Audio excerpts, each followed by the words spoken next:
मैं बहुत लेट में स्पोर्ट्स स्टार्ट की। जब मैं 10th कर रही थी उसी समय मैंने चुना कि स्पोर्ट्स करना है। उस समय तो प्राइज ऐसे ही जो थाली कटोरी चम्मच तो ये रहता था, इतने सारे आज घर में लेके जाएंगे, बस वही था। ये नहीं पता इससे होता ही क्या है या इससे आगे जाने, बस ये था वो कंपटीशन में मुझे फर्स्ट आना है और मुझे ये प्राइज मिलेगा। आप अर्जुन अवार्डी भी है, आपको 2010 में एशियन गेम्स में गोल्ड मेडल है और 2018 में जकार्ता में सिल्वर मेडल है। तो उसमें मुझे एंट्री नहीं मिली, तो मुझे ऑप्शन उस समय 3 दिन पहले दिया गया कि 3000 मीटर स्टीपल चेस ये करना है। मुझे तो सच में बताया, मुझे नाम भी इतना नहीं पता था, मुझे राउंड भी नहीं पता था। नॉर्मल हेडल होता तो मैं कैसे क्रॉस कर लेती, इतना मोटा बैरियर, वाटर जंप, हेडल के बाद पानी। हमने कहा नहीं मैडम मुझे नहीं होगा। खासतौर पे एथलेटिक्स में या स्टीपल चेस में फिजिकल फिटनेस का बहुत महत्व रहता है। उसके लिए आपका न्यूट्रिशन या खान पान में स्पेशली क्या करते हैं? जो आम लोग जैसे रोटी दाल चावल खाते हैं, तो आप क्या विशेष रूप से कुछ आपको परहेज करना पड़ता है या क्या फूड में न्यूट्रिशन में क्या करते हैं? मैं ऊटी में ट्रेनिंग कर रही थी, जस्ट इलेक्ट्रॉल मैंने अपने बोतल में बोला, तब तक उसने देख लिया और वही इलेक्ट्रॉल आते ही तुरंत फेंक दिया। वो कंप्लेन मेरी फेडरेशन तक गई। क्योंकि जब आप कोई खेलती है, जब उस लेवल पे आप जाती है, तो हार जीत अपने हाथ में हमेशा नहीं रहता है, आप तो बेस्ट दे सकते हैं। तो उसके लिए क्या पहले से आप एक तरह से कि सोचते थे, विजुअलाइजेशन करते थे, क्या करते थे मेंटली स्ट्रांग? आपके इलाके में कोई जिले में कोई गांव में जो पढ़ रही एक मान लीजिए छोटी सी बच्ची है, हाई स्कूल पढ़ रही है या प्राइमरी स्कूल में पढ़ रही है, उनके अंदर कई बार ये देखा जाता है कि आत्मविश्वास की कमी होती है। तो आप ऐसे ही एक जिले से, गांव से आके आज की तारीख में अर्जुन अवार्ड पाई है और इतने बड़े एशियन गेम्स में आपने गोल्ड लिया है। आत्मविश्वास के साथ आगे बढ़ने के लिए आप उन बच्चियों को और उनके माता पिता को, पेरेंट्स को क्या कहना चाहेंगे? कैसे समाज में हर गांव में सुधा सिंह बने तो कैसे बन सकता है?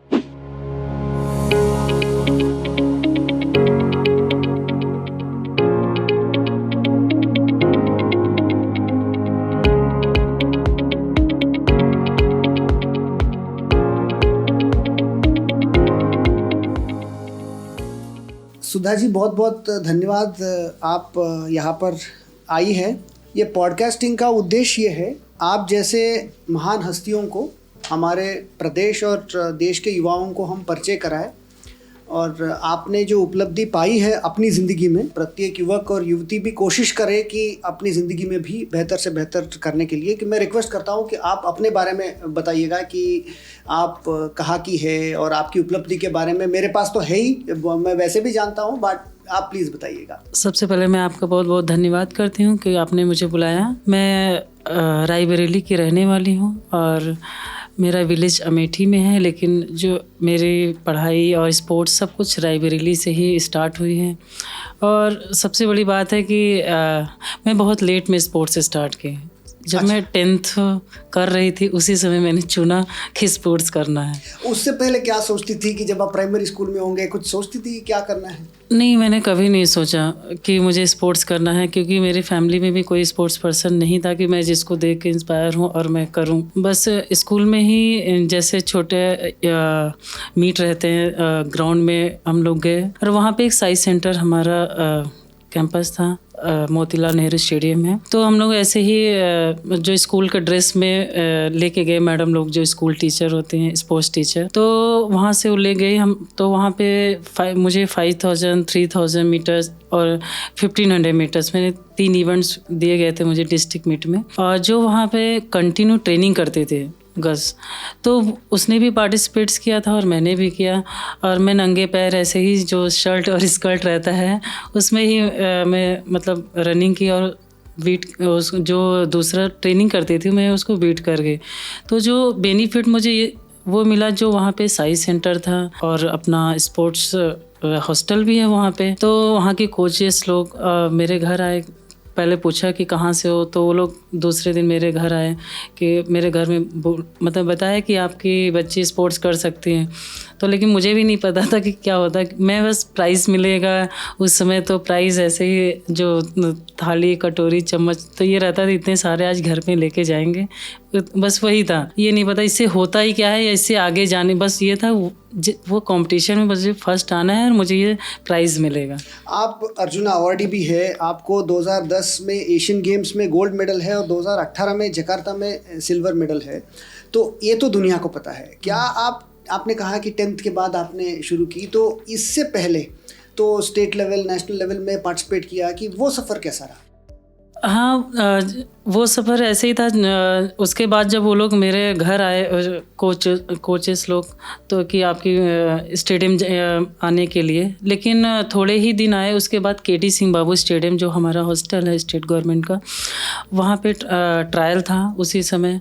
तो मुझे था कि मैं रायबरेली से तो कहीं नहीं गई हूँ, लखनऊ जाना है, और उस समय पढ़ाई का भी चल रहा था। तो जो हमारे ट्यूशन जो पढ़ाते थे वो बोले कि तुम्हारा 10th चल रहा है, तुम पास नहीं हो सकते। हमने कहा सर वहाँ पे ट्रायल है, हम दे के आते हैं। जब मैं यहाँ पे आई ट्रायल देने, यहाँ भी वैसे ही नंगे पैर मैंने किया और मेरा हॉस्टल में सिलेक्शन हो गया। तो मेरी एक वहीं से ही एक जर्नी स्टार्ट हो गई।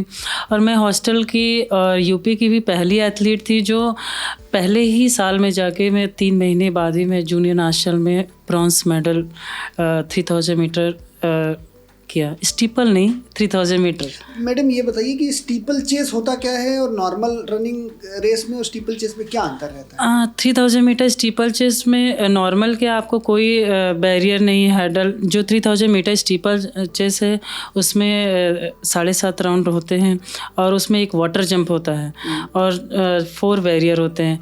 तो एक राउंड में हमें 5 हैडल की तरह क्रॉस करना रहता है, और रनिंग भी सेम रहती है। तो ये इजी इवेंट नहीं है, लेकिन इसमें स्पीड, इंडोरेंस और आपको स्ट्रेंथ सब पूरा ज़रूरी रहता है। ये लगभग 3000 मीटर्स, मानी लगभग 3 किलोमीटर, ये 7.5 राउंड हुआ। हाँ। 400 मीटर का एक राउंड होता है, तो 7.5 राउंड मोटा मोटी हुआ। तो ये आप कितने मिनट में तय कर पाते हैं, और ये क्या है आज की तारीख में, या आप जब की थी?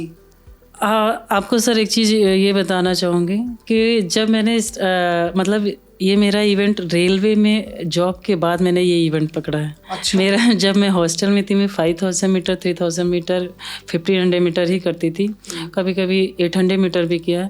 लेकिन जब मैं यहाँ से हॉस्टल से जब मेरी नौकरी लगी, मैं 2005 में एशियन क्रॉस कंट्री चाइना में सिलेक्शन हुआ था, तो वहाँ पे गई, वापस आए तो मेरी नौकरी लग गई मुंबई सेंट्रल रेलवे में, टीसी में।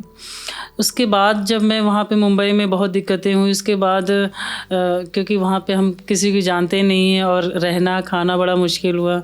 तो उसके बाद एक बैग ही रहता था जिससे कि हम लोग बस यहाँ रहना है, वहाँ रहना है, हर 15 दिन बाद प्लेस चेंज होता रहता था जॉइनिंग के समय। फिर उसी समय मेरा स्पोर्ट्स छूट गया।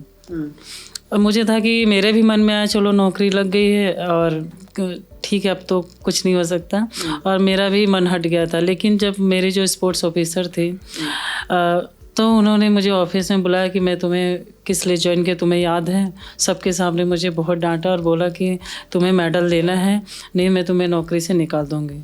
तो मेरा फिर एक ये हो गया कि नहीं, मुझे क्योंकि पढ़ाई भी हम लोग की जब स्पोर्ट्स करते हैं या कैंप हॉस्टल में रहते तो बहुत चेंज हो जाता है कि फिर मुझे लगा नहीं, अब एक ही रास्ता है, मेडल तो देना ही है। फिर जब मैं 1 साल मेडल नहीं दी, 2006 में फिर से इंटर रेलवे दिल्ली में नेहरू स्टेडियम में हुआ। तो वहाँ भी ऐसा था कि कोई इवेंट्स उस समय इसलिए नहीं मिल रहा था क्योंकि सारे सीनियर्स लोग थे जो अच्छे मेडलिस्ट भी थे, तो उसमें मुझे एंट्री नहीं मिली। तो मुझे ऑप्शन उस समय 3 दिन पहले दिया गया कि 3000 मीटर स्टीपल चेस ये करना है। मुझे तो सच में बताया, मुझे नाम भी इतना नहीं पता था, मुझे राउंड भी नहीं पता था। तो मैं पहले बोले जाके पहले देख के आओ। फिर मैं देख के आई, मैंने कहा इतना नॉर्मल हैडल होता तो मैं कैसे क्रॉस कर लेती, ये इतना मोटा बैरियर, वाटर जंप, हैडल के बाद पानी। हमने कहा नहीं मैडम मुझे नहीं होगा। मुझे रेलवे में पॉइंट देना रहता था कि आप बेस्ट ऑफ 6 में भी आ जाएंगे तो एक पॉइंट से बच सकते हैं, 3rd में आया तो ठीक।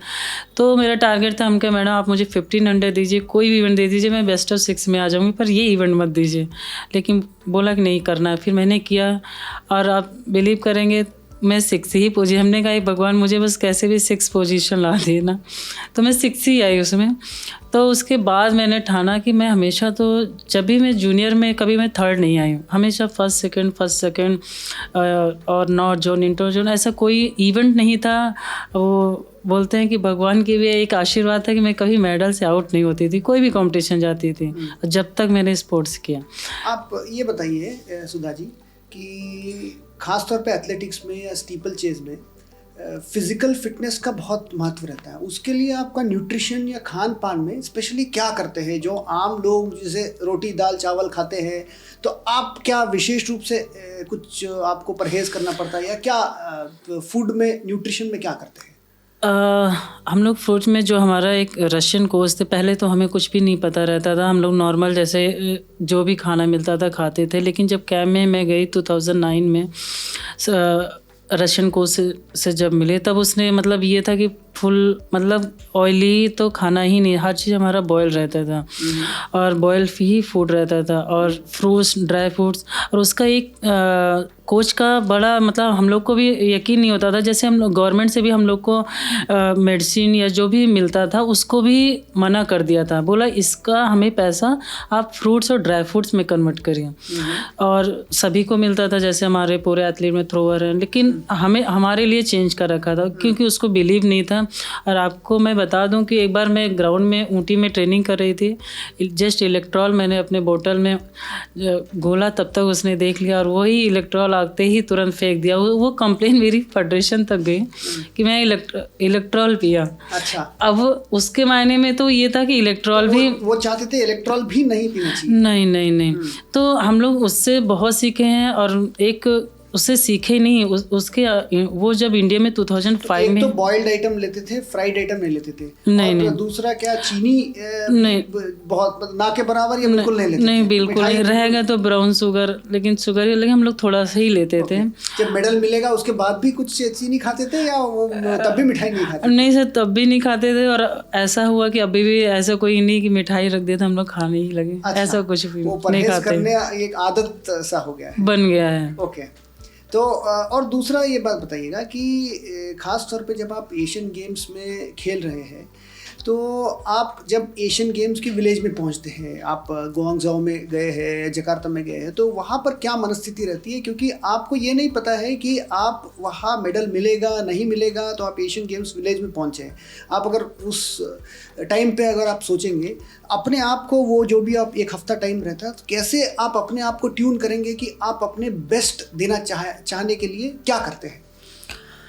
जब मेरा मतलब पहला एशियन गेम्स था 2010 में, जब गोल्ड मेडल आया था, तो मुझे बिल्कुल बिलीव नहीं था कि गोल्ड मेडल आएगा। मुझे था कि क्या पता मेडल आ जाएगा।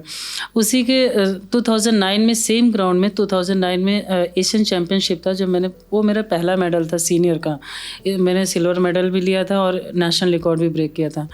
तब जब मैं वहाँ से वापस जा रही थी 2009 में, का भगवान, तो पता था कि एशियन गेम्स सेम ग्राउंड में होना है, तो बस इतना ही बोला था भगवान जब अगली बार आए तो गोल्ड मेडल लेना है।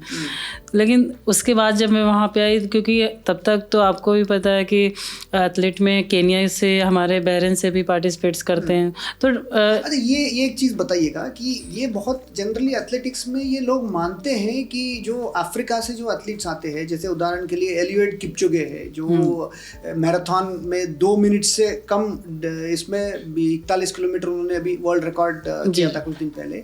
तो क्या वाकई में एशियंस को ये चुनौती रहती है कि वर्ल्ड लेवल पे जब आप खेलते हैं, या क्या ये इसका कारण क्या है? देखिए, उस समय मैं पहले मतलब मेरा पहला साल था, इसलिए मुझे कुछ इतना आइडिया नहीं था। और बाहर में सीनियर का भी पहला इवेंट था 2005 के बाद, वो मेरा इंटरनेशनल इवेंट भी था। लेकिन ऐसा कुछ नहीं है, मुझे लगता है बस वहाँ पे एक ही बेनिफिट है जो हाई अल्टीट्यूड है। और हम लोग इंडिया में ट्रेनिंग करने के लिए या ऊटी जाते हैं, ऊटी ही बेस्ट है, उसके बाद धर्मशाला। लेकिन वो लोग बचपन से ही हाई अल्टीट्यूड में ही रहते हैं। और क्योंकि हम लोग केनिया में भी हम लोग 1 साल ट्रेनिंग किए हैं, वो हम लोग उनके साथ केनिया में 1 साल ट्रेनिंग की है? जी। तो क्या आपको अंतर लगा कि उनके साथ, जैसे केनिया में जो आप ट्रेनिंग करते हैं, यहाँ पे जब इंडिया में ट्रेनिंग करते हैं, आपको अंतर क्या लगा एथलेटिक्स में? क्योंकि केनिया तो बहुत आगे है रिजल्ट्स में। देखिए, वहाँ पे ऐसा था कि वहाँ केनिया, इथोपिया, क्योंकि इटालियन कोच थे तो सब एक का कोच एक ही था। तो वहाँ पे ऐसा हम लोग ट्रेनिंग जो करते हैं, हम लोग पूरे वीक में पूरा लगे रहते हैं। जैसे वो लोग क्या सैटरडे संडे आते हैं, मेन 2 वीक में 2 टाइम जो मेन उनका वर्कआउट रहता है उस पर ही वो बराबर ध्यान देते हैं। और हम लोग क्या करते हैं कि पूरे हफ्ते हम लोग मतलब ये है कि बिज़ी भी रहते हैं, वो लोग क्या करते हैं एंजॉय भी करते हैं। और वीक में जो 2 ट्रेनिंग रहता है उसमें पूरा मतलब ये रहता है कि वो फिनिश नहीं, वो पूरा कंपटीशन की तरह रहता है। तो जब हम उनके, क्योंकि हम लोग प्रैक्टिस करते हैं, साथ में प्रैक्टिस करते थे, उस समय हमारे कविता राउत थे, प्रिया श्रीधरन थे, जब उन्होंने गोल्ड मेडल 2 मेडल लिए थे। और तो ऐसा नहीं लगा कि हम लोग प्रैक्टिस भी उनसे फास्ट कर रहे हैं, लेकिन कंपटीशन भी इतना पीछे क्यों है। तो उसका एक ही रीज़न है, क्योंकि हम लोग 2 महीने ट्रेनिंग करने जाते हैं हाई एल्टीट्यूड में, फिर उसके बाद हम लोग नीचे आ जाते हैं। उसके बाद कब कैंप लगेगा वेट करते थे उस समय। अभी तो सब फैसिलिटीज़ मिल ही रही, अभी कोई प्रॉब्लम नहीं रहती। तब ऐसा होता कि 2 महीने में आके हम लोग फिर से नहीं, उतना ही डाउन हो गया। क्योंकि जब मैं मैराथन भी की हूँ, तो वर्ल्ड चैम्पियनशिप में मैंने मतलब 2015 में, तो हम लोग ट्रेनिंग कर रहे थे ऊटी में। तो जब कंटिन्यू ट्रेनिंग करते हैं 5 मिनट्स का फ़र्क आता है सर। जैसे मेरा टाइमिंग था पहले, जब मैं स्टार्टिंग में की थी कि 240 था, तो वहाँ जाते ही मैंने 235 अपना बेस्ट दिया।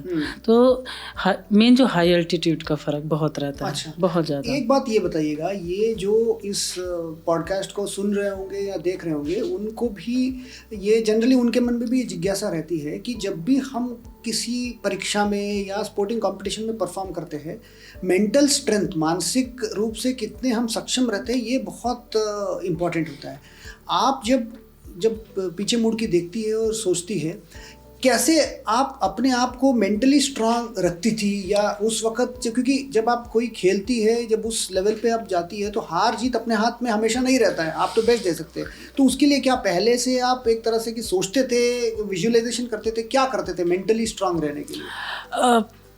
देखिए, जो ट्रेनिंग है मेन, अगर मुझे लगता है कि अगर आप ट्रेनिंग जो आपकी प्रॉपर अच्छी से चल रही है, और हम लोग ट्रेनिंग में भी अपना जो कंपटीशन बेस्ट करते थे, उतना ही हम लोग को वीक में 1 दिन ट्रायल होता था। जो कोच हमारे रशियन कोच थे, तो वो उतना ही फास्ट सेम हम लोग ग्राउंड में भी करते थे। तो इतना कॉन्फिडेंस पहले से ग्राउंड में हो जाता था कि कोई, जैसे एशियन गेम्स 2010 में तो चलिए गोल्ड मेडल आया, वो तब तक मुझे कॉन्फिडेंस नहीं था।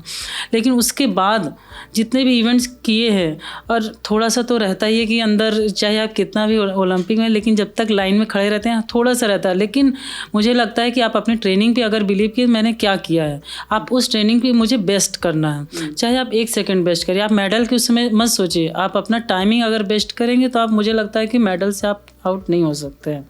और जब खड़े होते हैं, जब एथलेटिक्स में जब बैठे रहते हैं, जब आपको पता है या खड़े हैं तो पता है कि वो बंदूक की आवाज़, गोली जाएगी, उससे अगर पहले 10 सेकंड की अगर बात करें, तो वो 10 सेकंड मन में क्या चलते हैं? या मन में पूरा ब्लैकआउट रहता है, कुछ नहीं सोचते हैं? या वो 10 सेकंड अगर आप सोचेंगे तो क्या चलता है? नहीं, वो 10 सेकंड अंदर से जो बोलते हैं ना कि दुख सा, वो ऐसा हम नहीं, उस हर एथलीट में होता है थोड़ा, लेकिन ध्यान रहता है कि कब स्टार्ट हो जाए।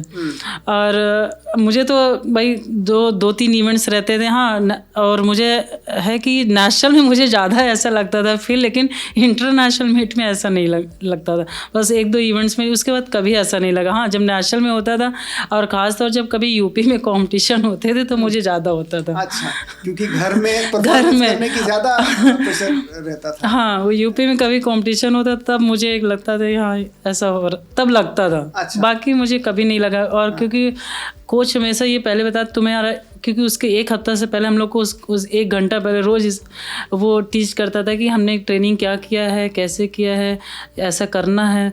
तो दिमाग में इतना पहले से ही फीड हो जाता था कि उस समय ध्यान ही नहीं, उसमें अपनी ट्रेनिंग पे बस बिलीव करके हम वैसे ही करते थे फास्ट। अच्छा, एक और बात ये बताइएगा कि जब कोई व्यक्ति सफल होता है तो जनरली समाज उसको बहुत क्रेडिट देती है। तो जैसे आपने भी कहा कि बहुत बार हम लोग लकी रहते हैं, तो आपको क्या लगता है किसी भी इंसान की सफलता या विफलता में हमारा एफर्ट, प्रयत्न, प्रयास, वो कितने मायने रखता है? और क्या ऐसी चीज़ है जो हमारे हाथ में नहीं है, कई बार की लक है, डेस्टिनी है? तो आपने इसको, इस द्वंद्व को कैसे सोचा है कि आपको क्या लगता है इसके बारे में?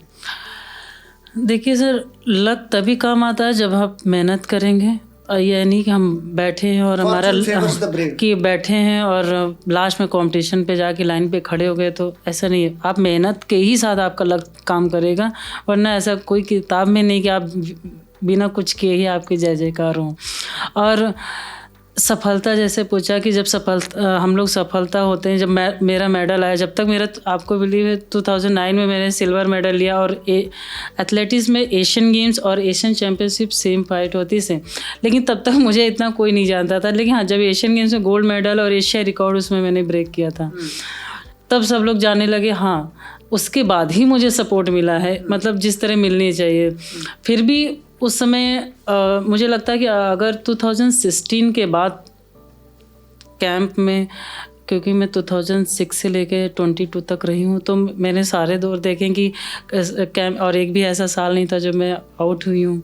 तो हर डाइट, उस समय की डाइट जब मैं गई थी कैंप में, और फिर चेंज होता गया, बहुत चीज़ें चेंज। और ऐसा रहता है कि अब इतनी फैसिलिटीज़ हैं कि मुझे लगता है कि होटल में हम लोग जाते हैं 5 स्टार, वैसा हमारा मेस वगैरह सब बनाया है और खाने के लिए। और न्यूट्रिशन, पहले न्यूट्रिशन वगैरह कुछ भी नहीं थे। न्यूट्रिशन तो 2016 या 17 में आए हैं, 17 में और आए हैं, लेकिन जो मेस में आना स्टार्ट किए 2020 से। मेस में कि आप खड़े रहते हैं जब तक हम लोग खाना नहीं खा लेते हैं, कि और वो अगर हम लोग ने कुछ नहीं भी लिया खाने के लिए, तो वो लोग खुद रख के जाते हैं कि ये खाना ही है। तो ये सब फ़र्क पड़ता है। उस समय हम लोग बस ऐसे ही, जो बोलते हैं ना, घर में ही खाना है, बस एक ड्राई फ्रूट्स का पैकेट उसमें छोटा सा मिलता था, बिस्किट में भी। क्या आज की तारीख में स्पोर्ट्स बहुत टेक्निकल हो गया, स्किल ओरिएंटेड हो गया? इवन एथलेटिक्स में अगर आप आज की तारीख में आप बात करते होंगे, जो एथलीट्स जो जाते हैं एशियन गेम्स में या ओलंपिक्स में, इवन नेशनल कंपटीशन में, आपको क्या अंतर महसूस होता है कि पहले जो आप जब गोंगजाओ में गई थी या जकार्ता में गई थी, आज की तारीख में क्या अंतर क्या आया है? देखिए, अंतर ये है कि पहले हम लोग, जैसे मैंने बताया कि मैं इंटरनेशनल इवेंट्स में मेडल लेके आई, तब तक भी कोई स्पॉन्सर नहीं और कोई जानता ही नहीं, और बस ये है कि अपने घर में ही जानते हैं कि मेरा मेडल आया, कि मैं यहाँ पे कंपटीशन गई। अभी ऐसा है, सब इतने, मतलब सोशल मीडिया ये सब कुछ भी नहीं था।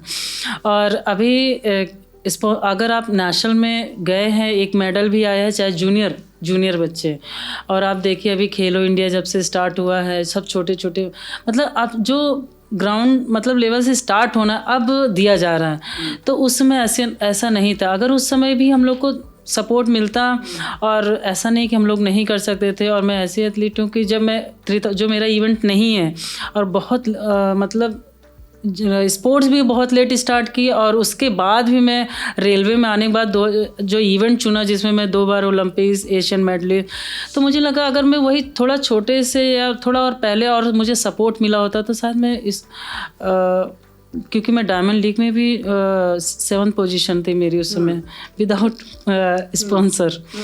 तो मैं, अगर मुझे सपोर्ट मिला होता तो मैं बहुत अच्छा करती हूँ। तो आपका कहना है आज की तारीख में सपोर्ट आसानी से मिल जाती है? सपोर्ट, स्पॉन्सर, हाँ, और गवर्नमेंट भी उतना ही सपोर्ट कर रही है, और डाइट वगैरह। मुझे लगता है ऐसा कोई स्पोर्ट्स पर्सन नहीं है जो बोल दे कि मुझे, और जो नेशनल टीम में है, कि मुझे ये चीज़ नहीं मिल रही, ऐसा कोई स्पोर्ट्स पर्सन नहीं बोल सकता अभी।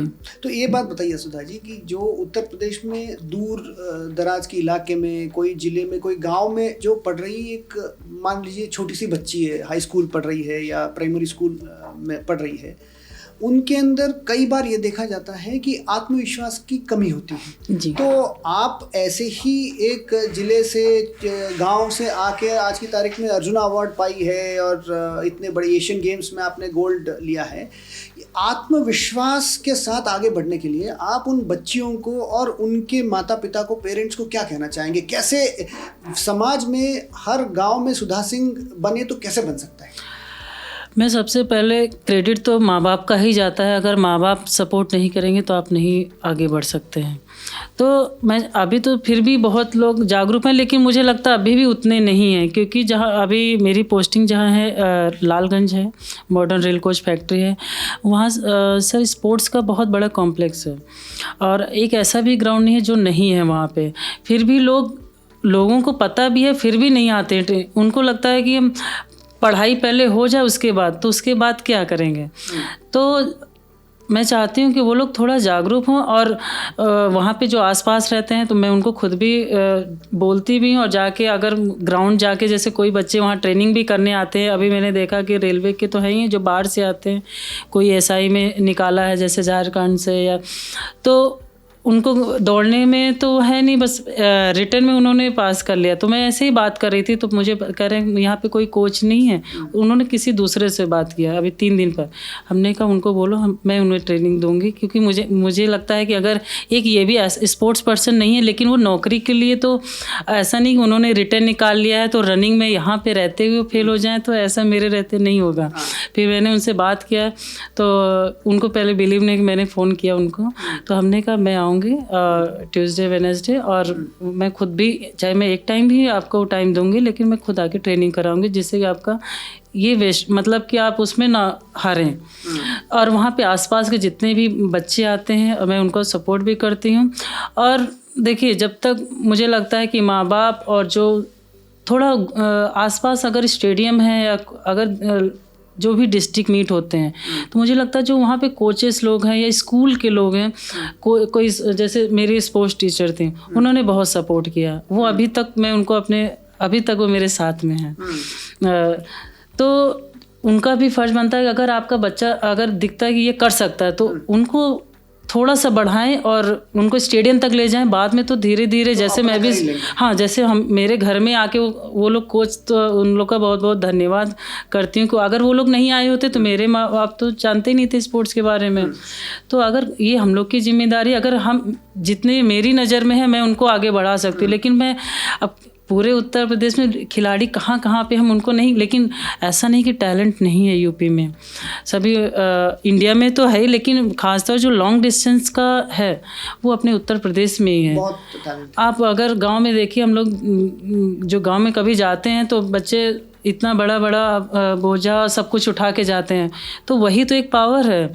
अब उन्हीं में से तो छांट के लाना है। जैसे सर अभी मैंने तो मतलब ये है कि जब मेरी एकेडमी रहेगी तो मैं सबसे पहले गांव में, हर गांव में जाके उनका एक छोटा सा ही मीट हो करा के, और उनको फिर मान लीजिए 15 बच्चे हो गए 20, उनको फिर रखेंगे, फिर उनको कैंप लगाइए 1-2 महीने, उसके बाद फिर उसमें ट्रायल लीजिए, क्योंकि आप 1 महीने में या एक ट्रायल में तो बच्चे जज नहीं कर सकते हैं। फिर उनको 2 महीने बाद फिर से उनका ट्रायल लीजिए कि किस में ये अच्छा कर सकते हैं, 800 में कर सकते हैं या लॉन्ग जंप में अच्छा कर सकते हैं, उसमें हमें बच्चे निकाल के ऐसे ही हमें बच्चे मिलेंगे। ये नहीं कि हम लोग बड़े बड़े कंपटीशन कराएं और उसमें ही बच्चे, क्योंकि कई बच्चों को तो पता ही नहीं कि कंपटीशन कब हो जाते हैं, उनको पता ही नहीं रहता है। स्टेट कभी, आपको मैं बताना चाहूँगी आपके मंच पे कि स्टेट भी हो जाते हैं कभी कभी, बच्चों को पता ही नहीं रहता। अच्छा फ़ोन करेंगे, मैम कब हुआ था, मैं कैंप में थी तब बच्चों के फ़ोन आते थे। तो वो सब हम लोग देखिए एंट्री करा दीजिए। हम कहे एंट्री कैसे हो, जब सब कुछ कह रहा हमको पता नहीं चला। कई बच्चे हैं, कई को रियल में नहीं पता चलते हैं, कई को पता चलते हैं, तब भी मतलब कि एंट्री डायरेक्ट करा दीजिए। तो मुझे लगता है कि जो हर सेक्रेटरी हैं, अगर हमें कोई भी इवेंट्स हम करा रहे हैं तो आप प्लीज़ हर डिस्ट्रिक्ट में उसको बताइए कि हाँ भाई ये कंपटीशन इस दिन आना है। ये नहीं कि आप लोग एक बार निकाल दिए तो ख़त्म, नहीं, आप उसको हर 2-3 दिन निकालते रहिए, भाई बच्चों को पता चले कि हाँ यहाँ डिस्ट्रिक्ट हो रहा है, यहाँ स्टेट हो रहा है।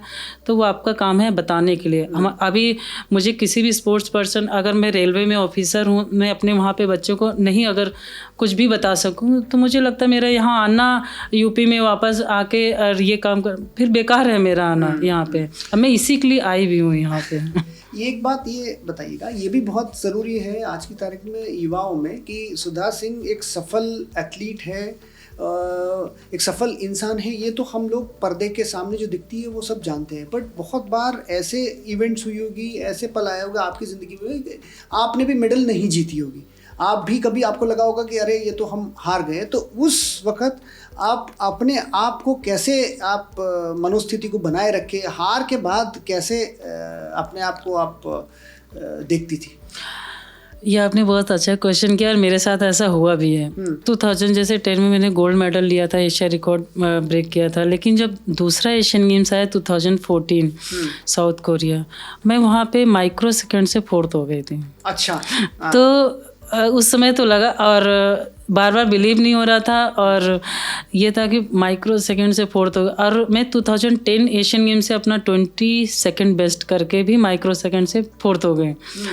तो बहुत देर तक ग्राउंड में बैठी। अभी एक थोड़ी सी मतलब सेकंड से भी होता है, तो ये था सेकंड को भी 9:35 9:30 में माइक्रो सेकंड्स का ही अंतर है। हाँ, तब मुझे मैं ये चीज़ हमेशा ये चीज़ सबको बताती हूँ कि सेकंड ही नहीं, माइक्रो सेकंड ही बहुत जीवन में बदल देता है। उसके बाद मैं 3 दिन तक रूम से भी नहीं निकली। ऐसा लगा अरे क्या हो गया, इतनी मेहनत तो किया था, कंटिन्यू घर भी नहीं हम लोग।